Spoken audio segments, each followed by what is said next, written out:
শিয়ালের মতো তুমি হাজার বছর বেঁচে না থেকে সিংহের মতো বেঁচে থাকো একদিন, সিংহের মতো বেঁচে থাকো একদিন। শিয়ালের মতো তুমি হাজার বছর বেঁচে না থেকে সিংহের মতো বেঁচে থাকো একদিন। ওপারের ডাকে সাড়া দিয়ে ও অমর হয়ে তুমি রবে চিরদিন, অমর হয়ে তুমি রবে চিরদিন। শিয়ালের হায়াত আমাদের দরকার নাই, আমাদের দরকার হলো সিংহের হায়াত। একদিন বাঁচবো, ভারতের গোলামি করে না, কোন জালেমের গোলামি করে না, কারোর কাছে মাথা নত করে নয়, ঠিক কিনা? যারা আওয়াজ করে বলেন একদিন বাঁচবো তো সিংহের মতো বাঁচবো। বিড়ালের মতো বাঁচতে চাই না, সিংহের মতো বাঁচতে চাই। বাঁচতে চাই তো গাজী হয়ে বাঁচতে চাই, মরবো তো শহীদ হয়ে মরতে চাই। মুসলমানের রাস্তা তো দুইটাই, হয়তো শহীদ নয়তো গাজী। বাঁচবা তো সিংহের মতো বাঁচো, মরবা তো আবু সাইদ মুগ্ধের মতো মরে যাও, জান্নাতের দরজা খুলে আল্লাহর জান্নাতে চলে যাও। এ কারণে ওয়াতাওয়াসাউ বিল হক তাওয়াসি ইলাল হক, সত্য বলতে গিয়ে যদি মরণ হয় সে মরণও ভালো, সে মরণেও থাকবে ওয়াতাওয়াসাউ বিস সাবর, সেই মরণেও থাকবে শুকরিয়ার আলহামদুলিল্লাহ। ময়রা আলহামদুলিল্লাহ বলবে, ধৈর্য থাকবে, আর সত্যের পথে চলার শক্তি সাহস থাকবে। সুতরাং এহে জাতি, আমরা কি প্রান্তে প্রান্তে ঘুরে বেড়ায় ওয়াতাওয়াসাউ বিল হক, তাবলীগ করে, দাওয়াত দেয়, জাতির কাছে হক পৌঁছায় দেয়। হক বলতে গিয়ে মুসিবত আসলে সবরের কথা বলে, ওয়াতাওয়াসাউ বিস সাবর তাওয়াসি ইলাস সাবর, সবরের দিকে মানুষদেরকে দাওয়াত দেয়। এই চার গুণ যদি কারোর ভিতরে রয়, তার কোনো ধ্বংস নাই, তার জীবন বাণিজ্যে লস নাই, সে লাভবান হিসাবে আল্লাহর জান্নাতে জায়গা পাওয়া যায়। প্রতিটা মুমিন মুসলমানের এই সিফাত থাকলে সে লাভবান, আর না থাকলে সে ক্ষতিগ্রস্ত। সুতরাং এ পথে আগাবো তো ইনশাআল্লাহ, রাজি ইনশাআল্লাহ। সন্তানদেরকে ঈমান শিখাবো, সন্তানদেরকে ঈমান শিখাবো ইনশাআল্লাহ। আরো আস্তে করে বলেন ইনশাআল্লাহ। সন্তানদেরকে নেক আমল শিখাবো ইনশাআল্লাহ বলেন। সন্তানদেরকে হক পথ দেখাবো ইনশাআল্লাহ। হক কাগরে দিয়ে দেখাইবেন, কাগরে দিয়ে দেখাইবেন। আলেম ওলামা যে হক পথ দেখায় দেয় সেটা দেখাবো ইনশাআল্লাহ, চিল্লায় বলেন। সুতরাং আলেম ওলামা যেখানে, আলেম ওলামা নাই যেখানে, আলেম ওলামা যেখানে, আলেম ওলামা নাই যেখানে, আমরা আছি সেখানে। এটাই কথা, এটাই শপথ। আল্লাহ তাআলা আমাদেরকে সূরাতুল আসরের আলোকে হায়াতের মূল্যবান সময়কে কাজে লাগানোর তৌফিক দান করুন। এলাকার মানুষ এখানেই থাকি, কোনো সময় যদি ওয়াজ শুনতে মনে চায় বাইরে বললেই হইব খালি, তাহলে মসজিদে বসায় দিব, আবার কিছু কথা হবে।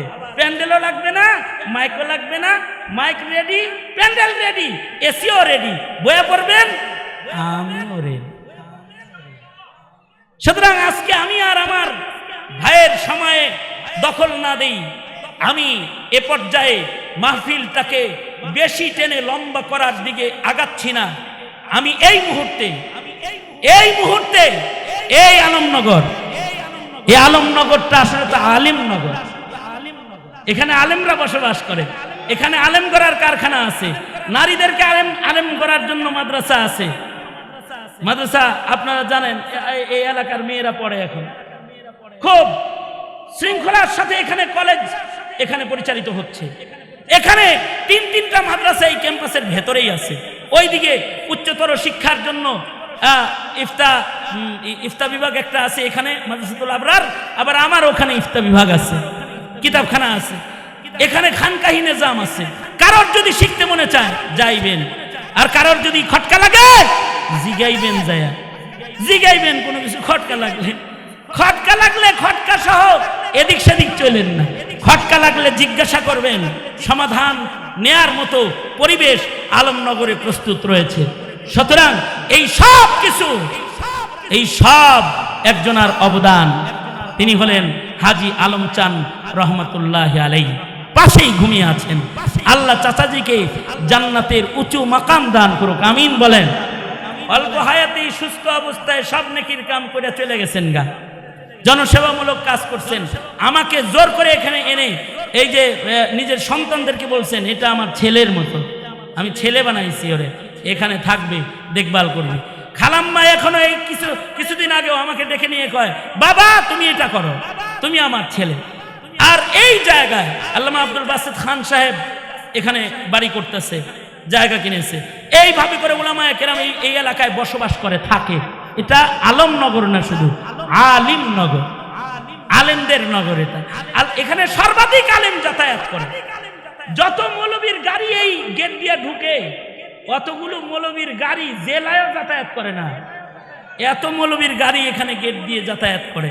আলহামদুলিল্লাহ, এইটাও হাযা মিন ফজলি রাব্বি, এটা আল্লাহ পাকের বিশেষ ফজল করুণা আমাদের জন্য।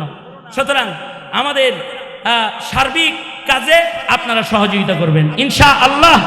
কিছু ঝামেলা যেগুলো আছে, আল্লামা মামুনুল হক সাহেব ভাইকে নিয়ে আমাকে নিয়ে বসেছেন, এই জায়গার শৃঙ্খলা প্রস্তুত করতে যা করণীয় সেটা মামুনুল হক সাহেব নিজ জিম্মায় উনি নিয়েছেন, উনি করবেন বলেছেন।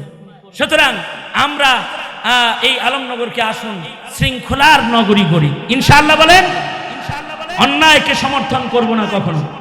কেউ যদি অন্যায় করে, কারোর ছেলে যদি অন্যায় করে, নিজে শাসন করতে না পারেন, এখানে আমাদেরকে জানান, আমরা তাকে তরবিয়ত দেওয়ার চেষ্টা করি। আপনি কাউকে অপরাধ করতে দেখেছেন, অপরাধ লালন করবেন না। এখানে শেখ হাসিনার সরকার না, এখানে কোরআন সুন্নাহ বুঝার মানুষ আছে। তারপরে জাহাঙ্গীর ভাইয়ের ছেলে দুটোটা মাদ্রাসায় পড়ে, ওই জাকির ভাইয়ের মেয়ে মাদ্রাসায় পড়ে। এইভাবে করে একটা দ্বীনি ফেজা এখানে কায়েম হয়েছে। এটার মূল্যায়ন আমরা করব ইনশাআল্লাহ, সর্বাত্মক সহযোগিতা করব ইনশাআল্লাহ।